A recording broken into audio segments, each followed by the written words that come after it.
The other book-making circumstance, while related to the matter of translation, is much harder to pin down.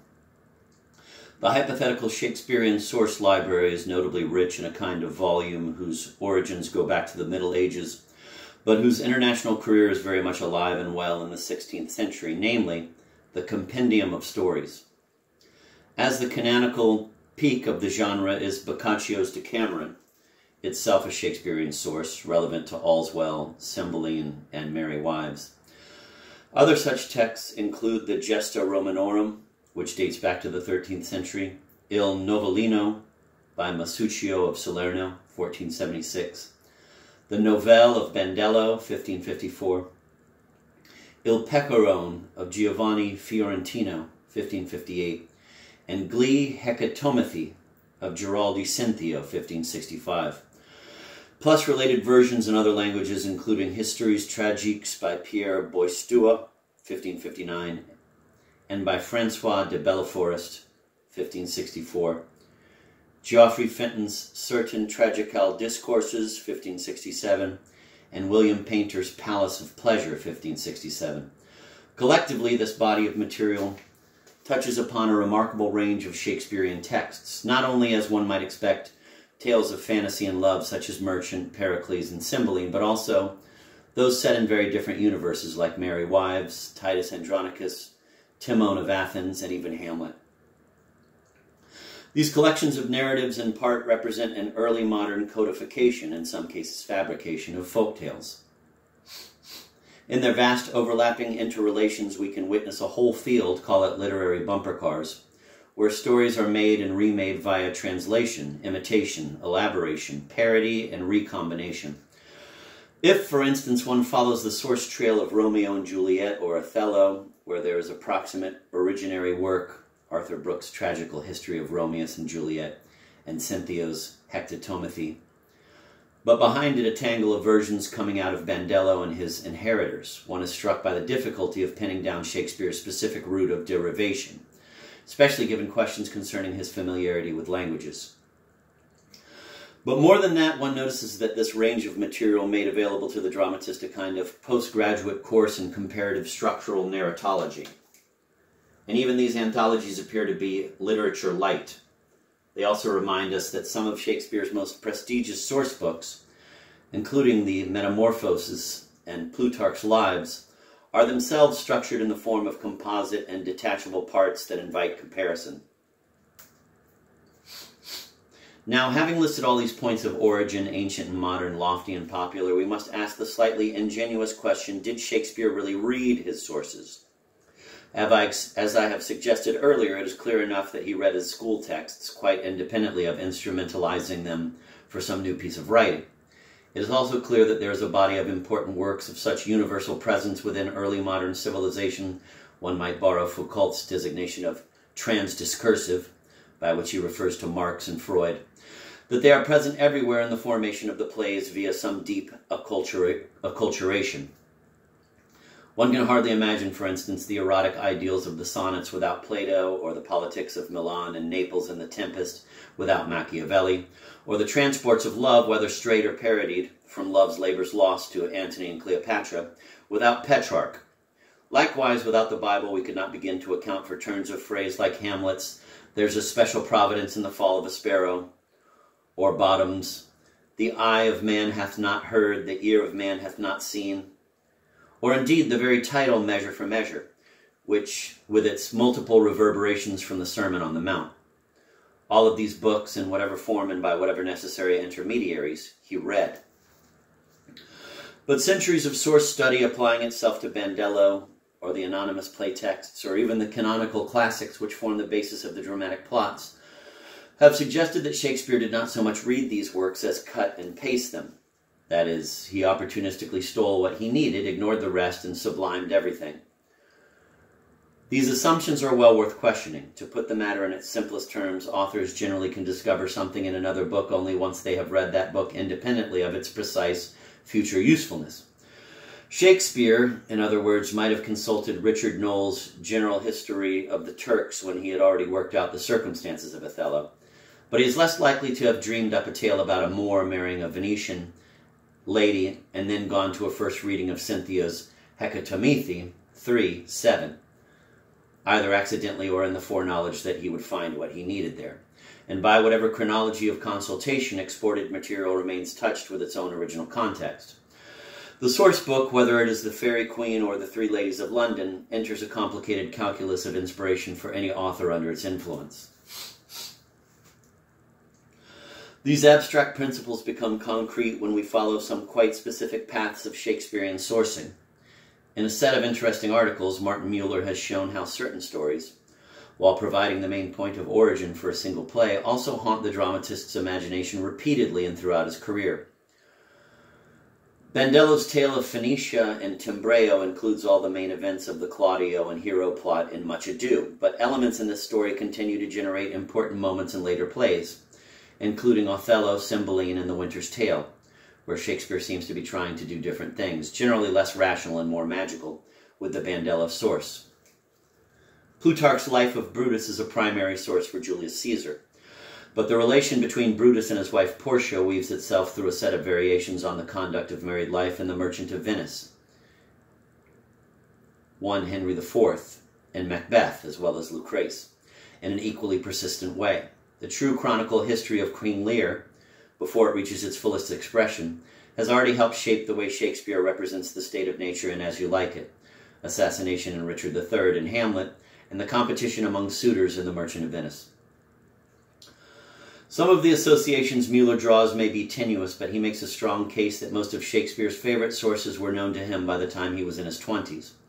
Interestingly, the notable exceptions are narratives drawn from current events, like the case of Cordell Annesley, which provided materials for Lear, and the writings about Virginia voyages that formed a basis for The Tempest.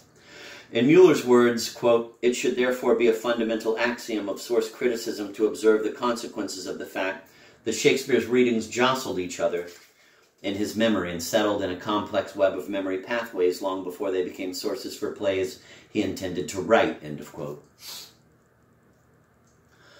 In effect, source study becomes not the map for a unidirectional pathway, but a means to trace the reciprocal relation between distinctive features in Shakespeare's creative imagination and a library of texts which are themselves subject to revisionary reading and adaptation in light of that imagination.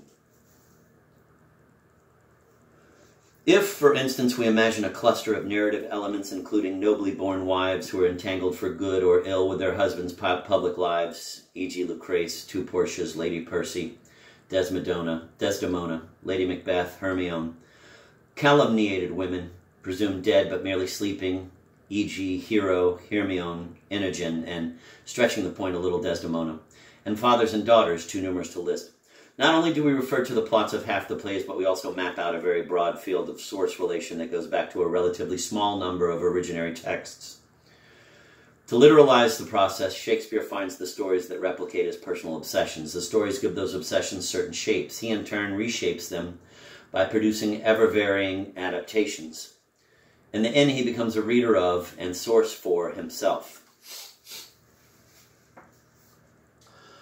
When Polonius asks Hamlet what he is reading, the prince replies, "Words, words, words."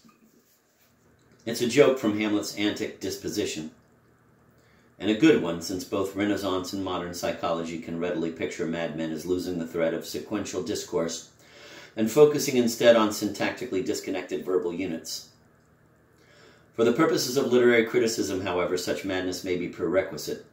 To identify Shakespeare's reading only by the larger structures derived from a classical education or the plots derived from pre-existing narratives is to neglect the independent power of the word. This is not the place to rehearse all the by now familiar arguments from structuralism and post-structuralism concerning the, quote, death of the author, end of quote. Suffice it to say that both the structures of language and, more to the point, all the ambient vocabularies at a given historical or cultural moment contribute to the composition of any piece of writing as much as do the consciously manipulated materials traditionally classed as intellectual underpinnings or sources. This kind of reading, for which Roland Barthes' felicitous term is the déjà lu, concerns us not just out of universal theoretical correctness, but because Shakespeare proves to have been a kind of language sponge, a picker-up of specialized lexicons from every conceivable stratum of his society. In this field, it would be impossible to give a full account of Shakespeare's library, or indeed of all the sequences of imagery and allusion in the plays that testify to his skills at absorption. Perhaps the clearest index to this phenomenon is the response of scholars who have attempted to account for this verbal adeptness by imagining a Shakespeare who was not so much a linguistic polymath as a real practicing multi-professional. Shakespeare has been, over the centuries, a lawyer, a doctor, a thief, a theologian, a Catholic, a Protestant, a duelist, a military man, a falconer, a keeper of hounds, all because he had mastered their respective languages. Let us permit one quite respectable instance to stand for this kind of argument in general. A. F. Falconer argues that the opening scene of The Tempest is in every detail nautically correct. Expressions like "take in the topsail" and "lay her a hold" do not represent mere colorful sea talk, but the perfectly phrased set of orders designed to save the ship under the given conditions of wind, shore, and ocean, from which Falconer concludes that Shakespeare, quote, "could not have come by this knowledge from books," end of quote. That may be true. There is no surviving 16th century text in which all of those locutions are neatly laid out. And it is possible that the man who lived his whole life many days' arduous travel from the sea had managed to do some apprentice work aboard a sailing vessel, preferably among tars who had colorful tales to tell of the Bermuda Triangle. But it is more likely, and the same would go for many other first-hand vocabularies, that Shakespeare derived his knowledge from a combination of reading, listening, and loving the play of language. Perhaps it is Shakespeare's own fascination with books, or some attempt to exercise that fascination, that turns so many of his characters into readers. Most of the time when book learning enters the dramatic scene, as the example of Love's Labour's Lost has already suggested, it is in opposition to real experience. Love, in particular, seems to keep little company with reading. Some amorous bookmen are hopeless. Slender reveals his ineptitude as a lover by regretting that he has not brought Toddle's miscellany to help him woo Anne Page, merry wives. Nor do we entertain higher hopes for Malvolio's prospects with Olivia when he determines to, quote, "read politic authors," end of quote, Twelfth Night. But when Juliet tells Romeo that he kisses by the book, or when Rosalind Ganymede reports on an uncle who read out lectures against love, As You Like It, or when Lysander reports the lesson of all those tales and histories that, quote, "the course of true love never did run smooth," end of quote, the place of reading appears more complicated. It is not so much a contradiction of experience as a necessary first step along the way. And that dynamic points finally to Shakespeare's two greatest dramatic scenes of reading, one from the beginning of his career, the other from the end.